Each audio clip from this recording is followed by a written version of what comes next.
Well, hello there.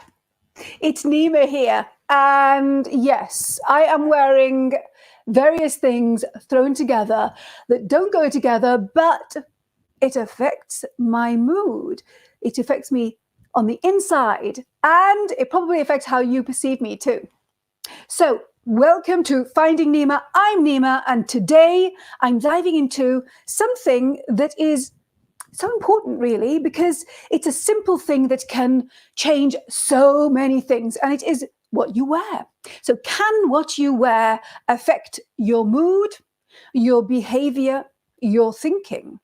So, I'm going to be focusing on the effect on you. We know that people's perception, that the way people pass those wonderful judgments, a lot of it is to do with how we present what we're wearing, how we carry ourselves, and so on. So we know that. I'm going to park that one for now. What I'm going to dive into is how does it affect you as the person wearing the stuff? So think theatre. When people are theatrical and wearing all sorts of lovely, wonderful stuff, literally the way you carry yourself changes, the way you talk and speak and conduct yourself changes, right? So that's one thing to think of.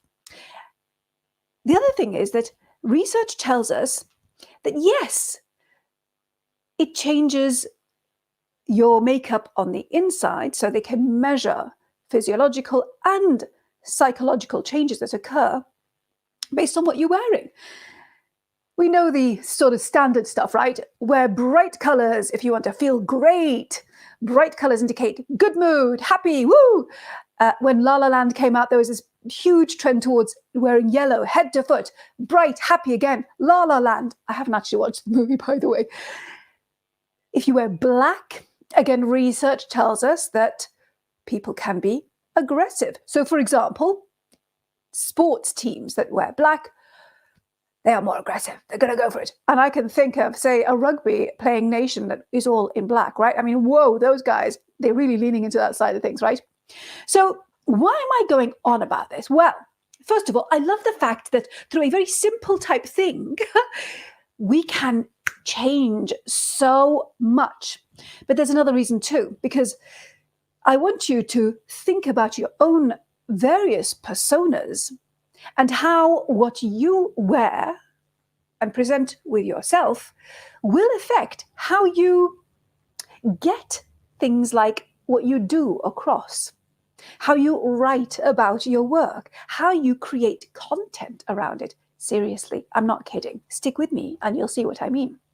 So when I work with people, there's something called the 3 F's that I dive into.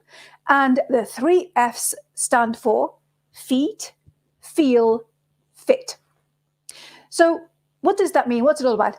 Basically, in order to feel great, I believe it needs to start from the foundation upwards. So your feet need to feel great. And especially when it comes to women, I mean, my goodness, do you miss wearing heels? Maybe you do because you like it, whatever. But really, I'm talking about having to walk all day, stand all day in heels. It's painful. It's uncomfortable. It does your back in. So many things. I mean, I used to have to stand all day on stage, say at a conference if I'm chairing or moderating certain panel sessions, that sort of thing. It's if I'm teaching, again, hours and hours of standing in that artificially created position. If your feet don't feel great, you will not feel great. The number of people who would come up to me, because I always have 2 pairs of shoes, you see, my onstage attire or on camera or whatever, if my feet are going to be in shot, and my, oh, this is so comfortable, let me get on with things, attire, which is, well, my sneakers, as they would say. We call them sneakers, right? So my running shoes, they are my go-to comfortable shoes. I always have a pair of shoes that are flat in my bag with me, and I wear them till the very last minute. So feet that's your foundation. If your feet feel great, fantastic. Feel. If you feel good on the inside, it'll leak out and affect how you are on the outside, and people will pick up on it. Fit.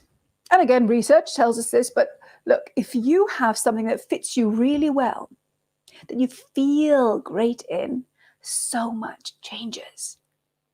And I'm here to tell you about how I use this to enable people to get out of them and get across the stuff that makes them stand out so that they can raise their profile in a unique, brilliant way. Here's the thing. When I work with people, there's usually at least two characters there. There's the person who is perhaps the corporate person, corporate hat on. And the way that person speaks and talks is, well, basically generic, bland, boring, samey. What do I mean? I mean, if I was to swap your name or your company name with the name of a competitor, somebody else who works in your space, and there's no difference, meaning that the sentences still apply, then you're giving me what I call corporate speak. You're being bland, boring, not standing out, and not drilling down to you. What makes you unique? Why should people choose you, hire you, remember you? Will they remember you? Will they remember you for the right reasons? So that's usually one part of a person. It's that reluctant, wants to conform type thing. And then there's this other person that is the fun, go out and have a laugh, I don't know, run up and down the beach, wear funky stuff. That person is so buried. And when you can marry the fun beach person with the credible expert, when you marry those two, that's when the magic happens. Because of course you want to maintain credibility. Of course you need to be able to back up what you're saying with your credentials, what you do, your track record, your testimonials, all that sort of thing. But if you do it in a boring, bland, generic, samey way, you're not doing yourself a favor. And in fact, you're not doing potential clients a favor, because they won't choose you. They won't get to work with you. You won't get to help them and get them to transform in whatever way you make happen. So here's my solution to this. People I work with, I ask them to name these two personas.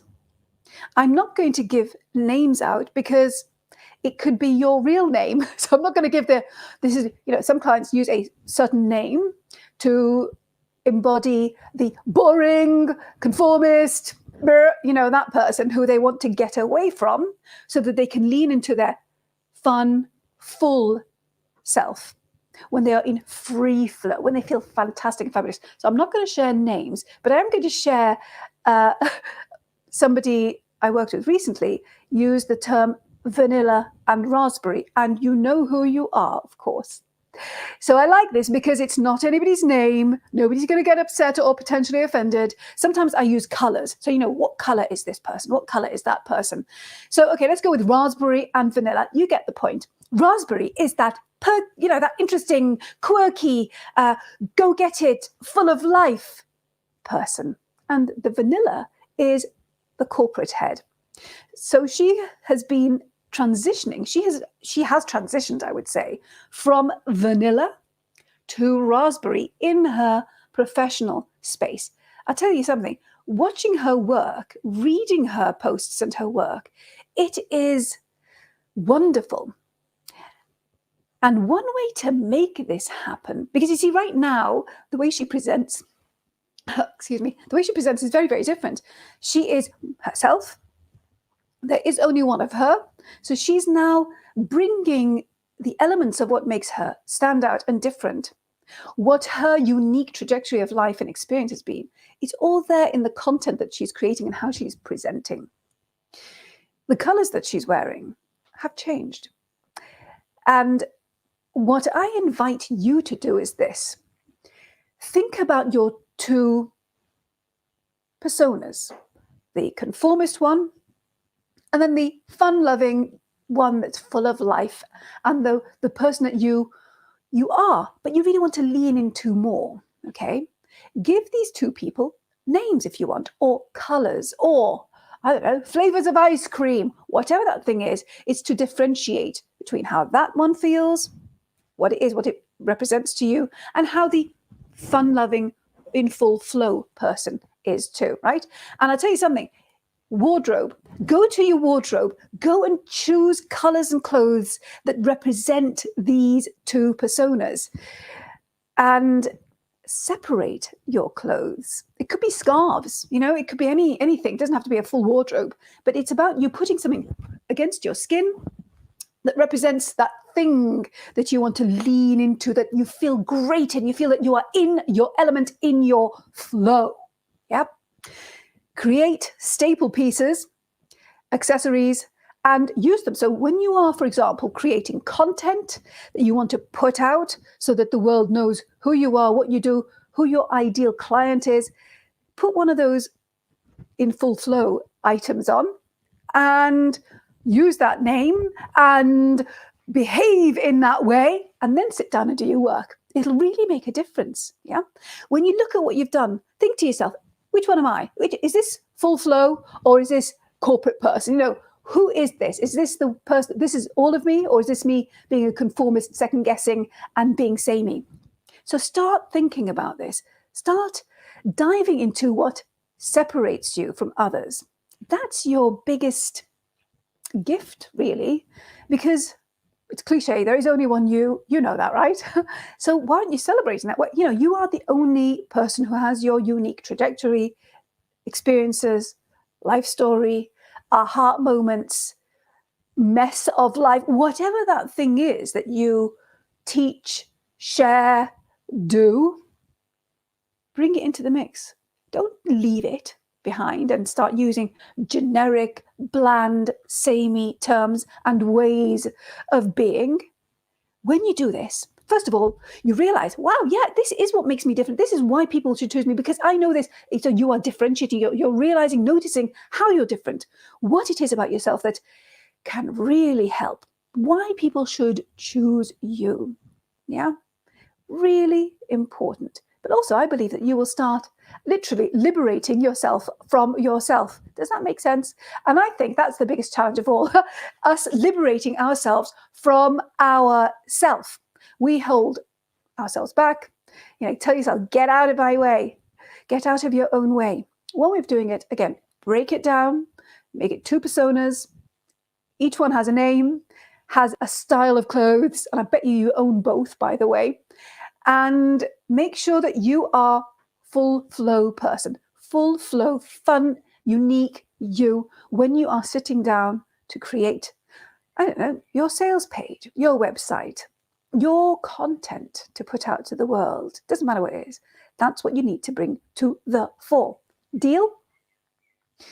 So the long and short of it is, yes, what we wear really affects our mood, our behavior, and our thinking. So don't sell yourself short. Lean into all of you. Have a bit of fun, right? And why don't you, this is going to sound really weird, send me photos of yourself in your full flow paraphernalia. It could be a pair of glasses. It could be whatever that thing is, the symbol that is you, that is your woohoo self. Send me a photo, DM it to me, and let's build on that, right? Deal? Cool. I will see you next time. Bye for now.